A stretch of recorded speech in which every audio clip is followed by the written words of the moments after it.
Doctor Shafiqur Rahman.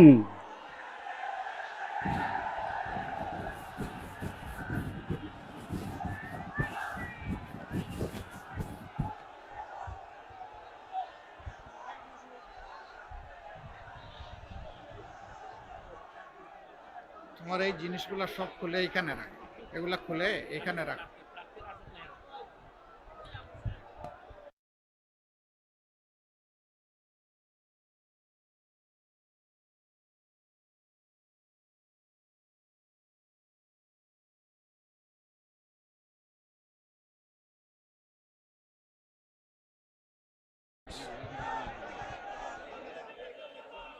আসসালামু আলাইকুম রহমতুল্লাহ।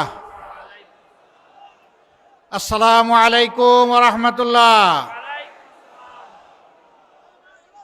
প্রিয় কিশোরগঞ্জবাসী, আপনারা কেমন আছেন? ভালো আছেন? মাঘ মাসের প্রায় দুপুর গড়িয়ে আমরা আগাচ্ছি। সম্ভবত ৮টা-৯টা থেকে আপনারা এখানে এসেছেন। পেটে ক্ষুধা আছে না? মাঝে মাঝে কি একটু আওয়াজ আসবে? আচ্ছা, একটু পরীক্ষা করে নেই। লিল্লাহি তাকবীর, লিল্লাহি তাকবীর, ইনকিলাব ইনকিলাব, জিন্দাবাদ জিন্দাবাদ। মাশাআল্লাহ, আওয়াজ তো আছে দেখি ভালোই।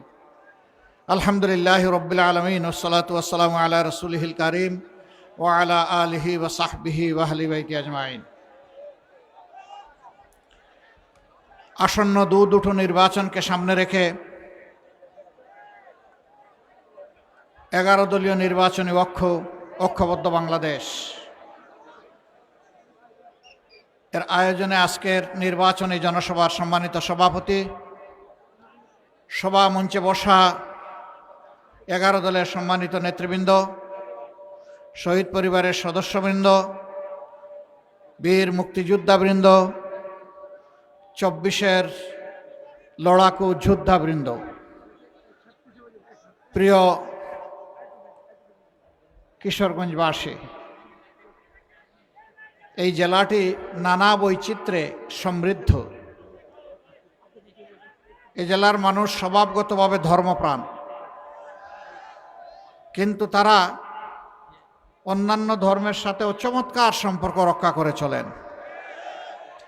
এটি ধর্মের সৌন্দর্য। আমরা দেশটাকে সব ধর্ম দিয়ে ইনশাল্লাহ ফুলের বাগানের মতো সাজাবো ইনশাল্লাহ। আমরা আমাদের প্রিয় জাতিকে আর ভাগ টুকরা টুকরা করতে কাউকে সুযোগ দেব না। অতীতের কাসন্দি শেষ, ওগুলা জনগণ এখন শুনতে চায় না। ওগুলা শুনিয়ে শুনিয়ে জনগণকে ঘুম পাড়িয়ে রেখে জনগণের কপাল কিসমতে যারা হাইজ্যাক করেছে, লুণ্ঠন করেছে, তাদের জায়গা বাংলাদেশে আর হবে না। 24-এর যুব সমাজ অতীতের পচা রাজনীতির অনুশীলন করার জন্য তারা বুক ছিটিয়ে লড়াই করে নাই, তারা পরিবর্তন চেয়েছে। 13 তারিখ থেকে বাংলাদেশে সেই পরিবর্তনের সূচনা হবে ইনশাআল্লাহ। প্রিয় কিশোরগঞ্জবাসী, এটি আলিম উলামা, মুক্তিযোদ্ধা, দেশের বিশিষ্ট নাগরিক, অত্যন্ত ঐতিহ্য সমৃদ্ধ একটি এলাকা। যে এলাকার মানুষ কঠোর পরিশ্রমী, শিক্ষিত, জ্ঞানী, দেশপ্রেমিক, সেই এলাকায় দাঁড়িয়ে আমি কথা বলছি। এই এলাকাটা সমতলার হাওরের এক মহামিলন।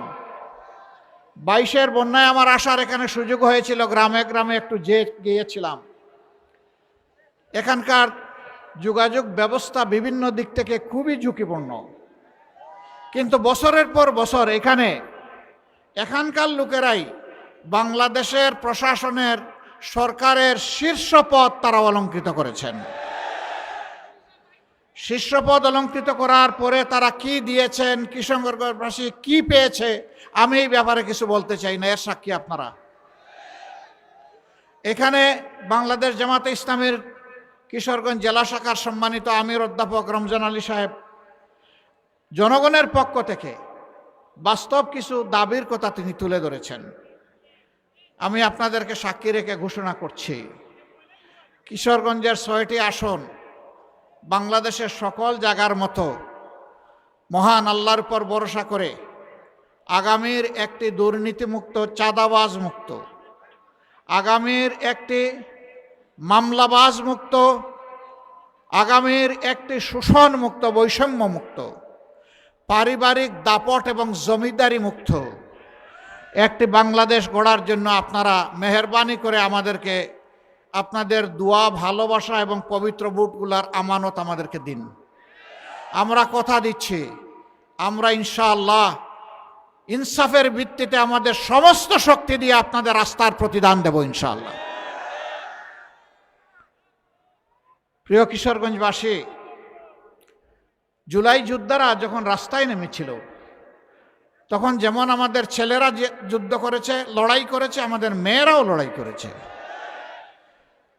এই দেশে আমাদের ছেলে মেয়েদের, মা বোনদের, আবাল বৃদ্ধ বনিতার, সাধারণ মানুষের কোনো নিরাপত্তা নেই। আগে তো আমার নিরাপত্তা, তারপরে আমার উন্নতি, দুটাই আমার দরকার, কোনোটাই আমাদের নাই। বিপুল সংখ্যক যুবক তারা জবলেস,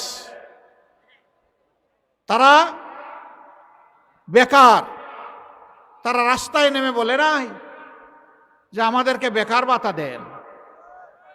তারা সেদিন বলেছিল উই ওয়ান্ট জাস্টিস, আমরা চাই আমাদের মেধার উপর সুবিচার করা হোক। কোনো মামু খালুর লাল টেলিফোনে অথবা অ্যান্ড্রয়েড মোবাইলের টেলিফোনে কোনো রাজনৈতিক প্রভাবে আমার কপাল যেন চূড়াবালিতে হারিয়ে না যায়। আমার কপাল আমাকে দিতে হবে, আমার যোগ্যতা মেধা অনুযায়ী আমার কাজ আমার হাতে তুলে দিতে হবে। এই দাবি নিয়ে তারা রাস্তায় নেমেছিল। প্রিয় যুবকেরা, কথা দিচ্ছি ইনশাআল্লাহ আমরা তোমাদেরকে শিক্ষা প্রশিক্ষণ দিয়ে তোমাদের হাতকে বাংলা গড়ার কারিগরের হাতে পরিণত করব ইনশাআল্লাহ। তোমাদের হাতে বেকার ভাতা নয়, তোমাদের দাবি অনুযায়ী তোমাদের মর্যাদার সাথে সঙ্গতি রেখে সেই কাজগুলা তোমাদের হাতে তুলে দেব ইনশাআল্লাহ। বাংলাদেশ তোমরাই গড়বা, তোমরাই চালাবা। সেদিন তোমরা গর্ব করে বলবা আমি বাংলাদেশ, আমরাই বাংলাদেশ, এটি আমার প্রিয় বাংলাদেশ। সেই দিনের অপেক্ষায় যুবকেরা আছে। এই দেশটাকে তোমাদের হাতে তুলে দিতে চাই। তোমরা কি প্রস্তুত? হাত তুলে বলো তোমরা প্রস্তুত আছো? সুসংবাদ গ্রহণ করো। বাংলাদেশ নামের একটা উড়োজাহাজ, ওই উড়োজাহাজের ককপিটে, ড্রাইভিং সিটে আমরা তোমাদেরকে বসিয়ে দেব ইনশাআল্লাহ। এই দেশকে নিয়ে তোমরা সামনের দিকে আগাবা। পিছনে ফিরে তাকানোর সময় আমাদের শেষ। এখন শুধু সামনে এগিয়ে যাওয়ার পালা। পিছন নিয়ে যারা কামড়া কামড়ি করে তাদেরকে কামড়া কামড়ি করতে দিব আমরা। ওরা করুক, আমরা এগিয়ে যাব জাতিকে নিয়ে সামনে ইনশাআল্লাহ। তখন আমরা কোথায় থাকবো? তোমরা ককপিটে, আমরা থাকবো প্যাসেঞ্জার সিটে ইনশাআল্লাহ। এই দেশ এইভাবেই এগিয়ে যাবে। কিশোরগঞ্জ জেলা এটা মূলত শিল্পভিত্তিক জেলা না, ইলেকট্রোমেকানিক্যাল ইন্ডাস্ট্রির ভরপুর না। পাশের গাজীপুর ওরকম একটা জেলা। এই জেলাটা হচ্ছে কৃষিভিত্তিক। আমরা কথা দিচ্ছি কৃষিকে ইনশাআল্লাহ আমরা শিল্পে পরিণত করব। বলবেন এত টাকা কোথায় পাবেন? ওই যে আমাদের দেশ থেকে 28 লক্ষ কোটি টাকা চুরি করে বিদেশে পালিয়ে গেছে, ওদের পেটের ভিতরে হাত ঢুকে সেই টাকা বের করে আনবো ইনশাআল্লাহ।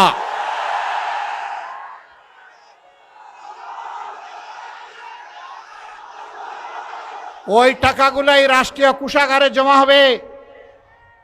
এ দিয়ে ইনসাফ ভিত্তিক ভাবে 56,000 বর্গমাইলের উন্নয়ন সাধন করা হবে ইনশাআল্লাহ। যে এলাকাকে তার ন্যায্য পাওনা থেকে যত বেশি বঞ্চিত করা হয়েছে, আগামীর উন্নয়ন সেই এলাকায় তত বেশি চলে যাবে ইনশাআল্লাহ। বাংলাদেশের 3 ভাগের 1 ভাগ হাওড় এলাকা। এই হাওড় আমাদের পেটের খাদ্যের যোগান দেয়।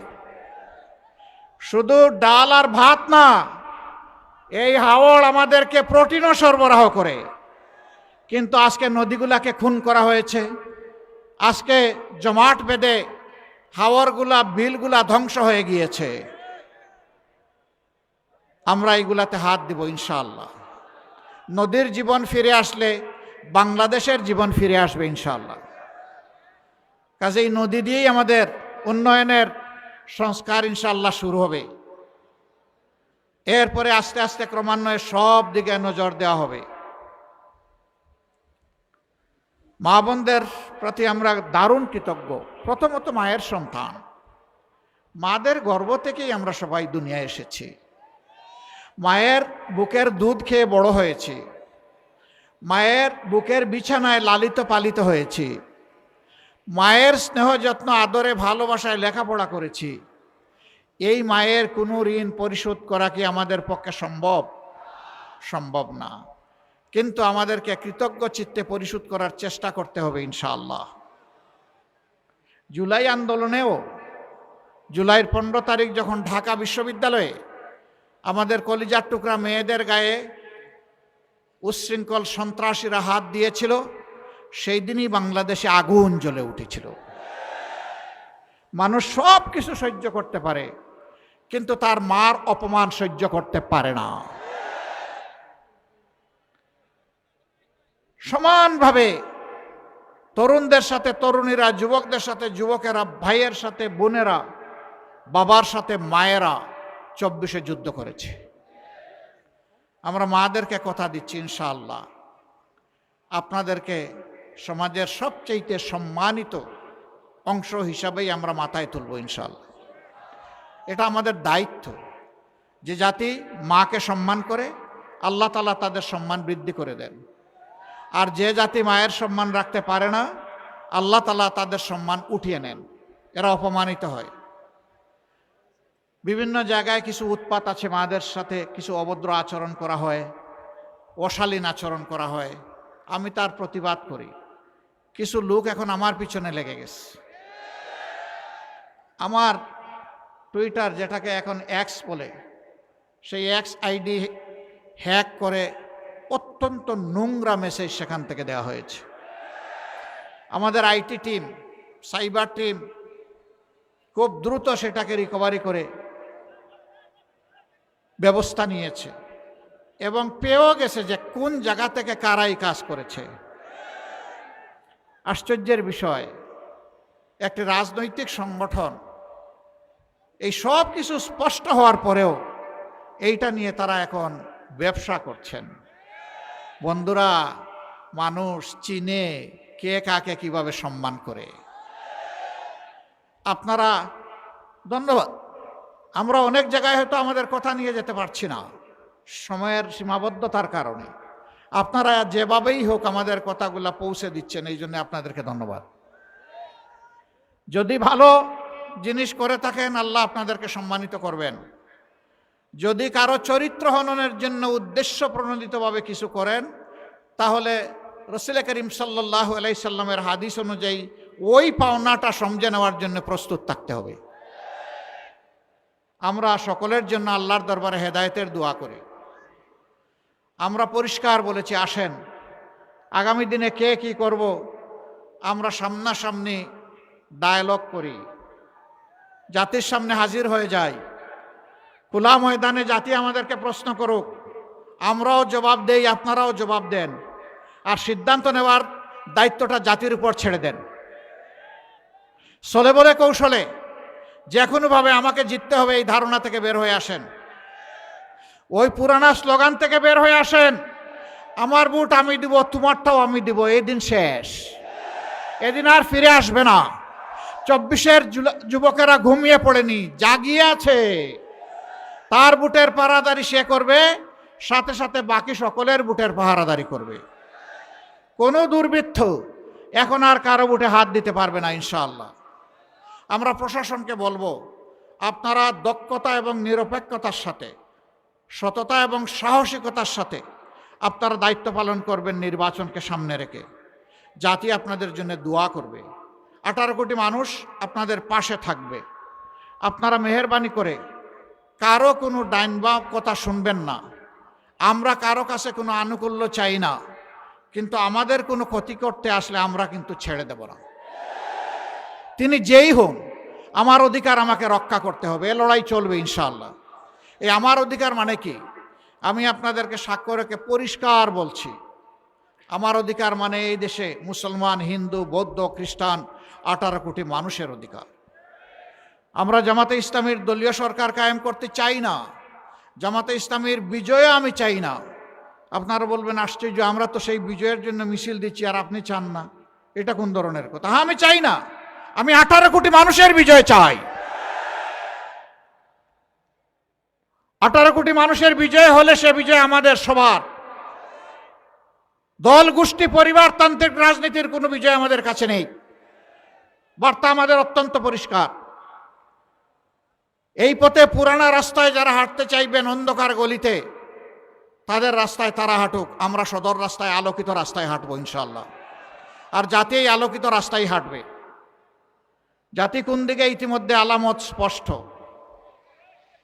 যুব সমাজ সিদ্ধান্ত দিয়ে ফেলেছে, পাঁচটা পাবলিক বিশ্ববিদ্যালয়ের নির্বাচনে বলে দিয়েছে আমরা ন্যায় ইনসাফের পক্ষে, আমরা আগামী নতুন বাংলাদেশের পক্ষে, আমরা যুবকদের 24-এর আকাঙ্ক্ষার পক্ষে।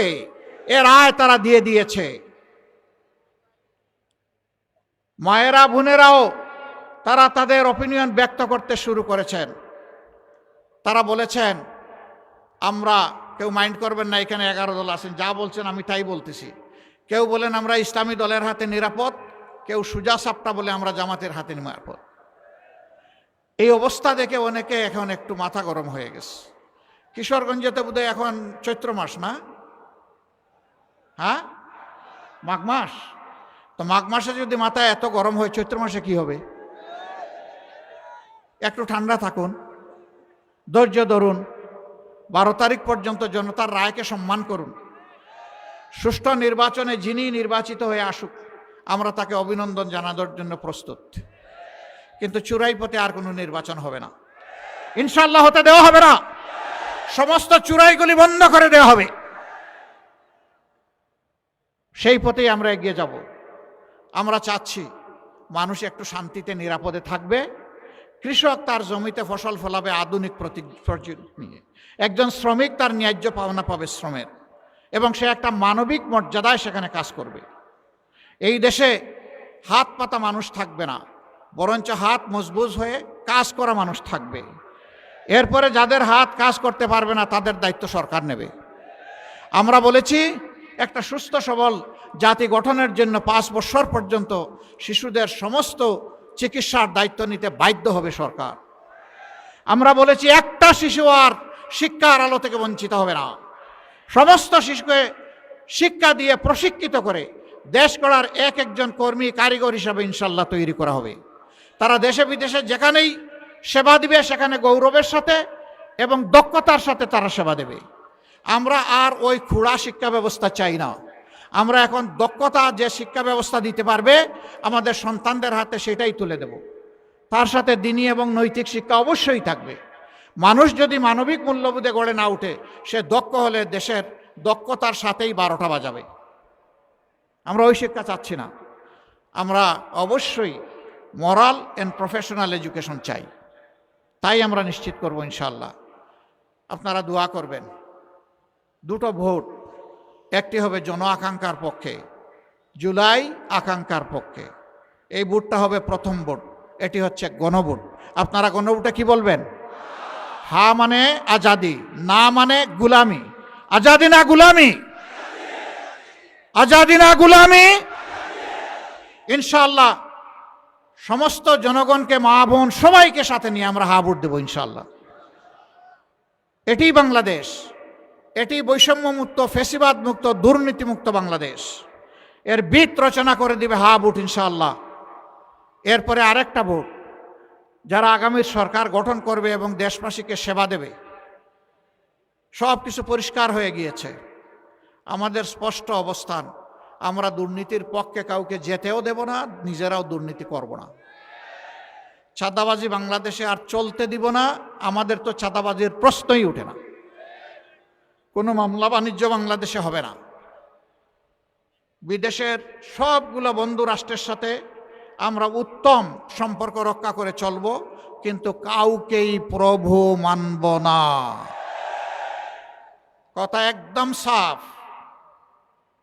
আধিপত্যবাদ কোনো জায়গা নেই। আগামীতে মানুষ তার যোগ্যতা অনুযায়ী ইনশাআল্লাহ তার কাজের জায়গা খুঁজে পাবে। মা বোনরা ঘরে চলাচলে কর্মস্থলে নিরাপত্তা পাবেন ইনশাআল্লাহ। আমরা সব কিছুর বিনিময়ে আপনাদের নিরাপত্তা নিশ্চিত করব ইনশাআল্লাহ। এইটাই মা বোনরা সবার আগে আমাদের কাছে প্রত্যাশা করে। সেই ভোটটা হবে ইনশাআল্লাহ 11 দলের প্রার্থীদের পক্ষে। আমরা 11টি দল যার যার মার্কায় নির্বাচন করছি, কিন্তু একটি আসনে 2টা মার্কা থাকবে না, আমাদের একটা। আমরা যার হাতে মার্কা তুলে দিব তিনি আমাদের ক্যান্ডিডেট, জনগণের ক্যান্ডিডেট, 11 দলের ক্যান্ডিডেট। তাকেই জিতিয়ে আনতে হবে ইনশাআল্লাহ বাংলাদেশকে জিতানোর জন্য। যদি জিতে বাংলাদেশ জিতে যাবে, যদি হারে বাংলাদেশ হেরে যাবে। ন্যায় ইনসাফের প্রতীকগুলা যদি জিতে যায় ইনশাআল্লাহ বাংলাদেশ জিতে যাবে।